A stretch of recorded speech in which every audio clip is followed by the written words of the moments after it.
आज के समय में भी एक ऐसे संत हैं जिनके बारे में भक्त कहते हैं कि वे भगवान श्री कृष्ण के अंश हैं। साधारण से कपड़े, माथे पर चंदन, मधुर वाणी और चेहरे पर अद्भुत शांति, यही पहचान है वृंदावन के संत प्रेमानंद जी महाराज की। कहा जाता है कि उनकी दोनों किडनियां गंभीर रूप से खराब हैं, फिर भी वे वर्षों से जीवित हैं और रोज सैकड़ों लोगों को आध्यात्मिक मार्ग दिखा रहे हैं। जब भारत के प्रसिद्ध क्रिकेटर विराट कोहली और उनकी पत्नी जानी मानी अभिनेत्री अनुष्का शर्मा उनके दर्शन करने वृंदावन पहुंचे, तब से देश भर में उनके नाम की चर्चा और भी तेज हो गई। लोगों के मन में सवाल उठने लगा कि आखिर इस साधारण से दिखने वाले बाबा में ऐसा क्या है कि बड़े बड़े सेलिब्रिटी भी उनके चरणों में पहुंच रहे हैं।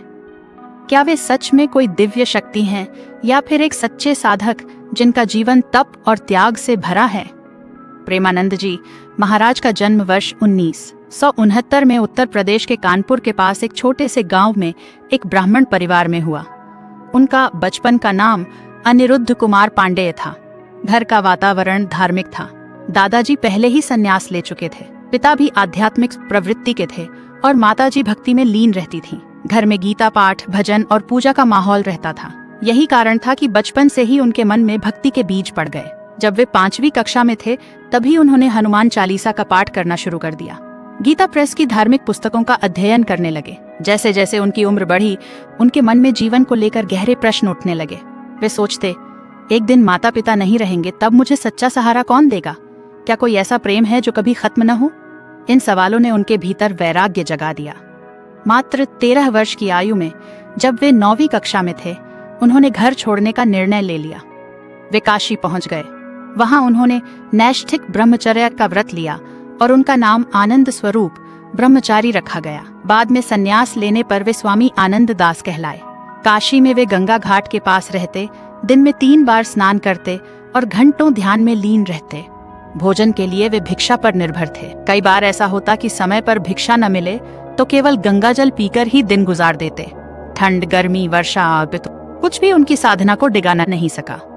इसी दौरान उनके जीवन में एक बड़ी परीक्षा आई। डॉक्टरों ने बताया कि उनकी दोनों किडनियां गंभीर रूप से खराब हैं और उन्हें पॉलीसिस्टिक किडनी डिजीज नामक बीमारी है। कहा गया कि उनके पास कुछ ही साल शेष हैं। यह सुनकर भी वे विचलित नहीं हुए। उन्होंने इसे ईश्वर की इच्छा मान लिया। समय बीतता गया लेकिन वे जीवित रहे। आज भी उन्हें नियमित डायलिसिस कराना पड़ता है। फिर भी उनके चेहरे की शांति और ऊर्जा देखकर लोग आश्चर्य करते हैं। काशी में रहते रहते उनके मन में वृंदावन जाने की तीव्र इच्छा जगी। एक धार्मिक कार्यक्रम में रासलीला देखकर उनके हृदय में श्री कृष्ण के प्रति प्रेम और भी प्रगाढ़ हो गया। अंततः वे वृंदावन पहुंचे। कहते हैं कि जब उन्होंने पहली बार बांके बिहारी जी के दर्शन किए तो वे फूट फूट कर रो पड़े। उन्हें लगा जैसे जीवन का उद्देश्य मिल गया हो। वहां उपस्थित लोग उनकी भावावस्था देखकर दंग रह गए। धीरे धीरे वृंदावन में उनका निवास स्थिर हो गया। वे परिक्रमा मार्ग पर साधकों के साथ चलते, भजन करते और भक्तों से सरल भाषा में आध्यात्मिक बातें साझा करते। उनका आश्रम श्रीहित राधा केली कुंज के नाम से जाना जाता है, जहां प्रतिदिन प्रातःकाल सत्संग होता है। हजारों लोग सुबह 2 बजे से ही उनकी एक झलक पाने के लिए खड़े रहते हैं। जब विराट कोहली और अनुष्का शर्मा वहां पहुंचे तो यह खबर सोशल मीडिया पर तेजी से फैल गई। लोगों ने सोचा, इतने बड़े सितारे अगर इनके पास आ रहे हैं तो जरूर कोई विशेष बात होगी। लेकिन जो लोग उनसे मिलते हैं वे कहते हैं कि उनकी सबसे बड़ी विशेषता है उनकी सादगी। वे स्वयं को कभी भगवान नहीं कहते, बल्कि हमेशा यही कहते हैं कि सब कुछ श्री जी की कृपा है। आज भी उनके दर्शन के लिए भक्त मथुरा रेलवे स्टेशन तक पहुंचते हैं और वहां से वृंदावन आते हैं। सुबह परिक्रमा मार्ग पर या आश्रम में सत्संग के दौरान उनसे मिल सकते हैं। वहां किसी प्रकार का शुल्क नहीं लिया जाता। जो भी आता है प्रेम और आशीर्वाद लेकर लौटता है। तो क्या वे सच में भगवान के अवतार हैं?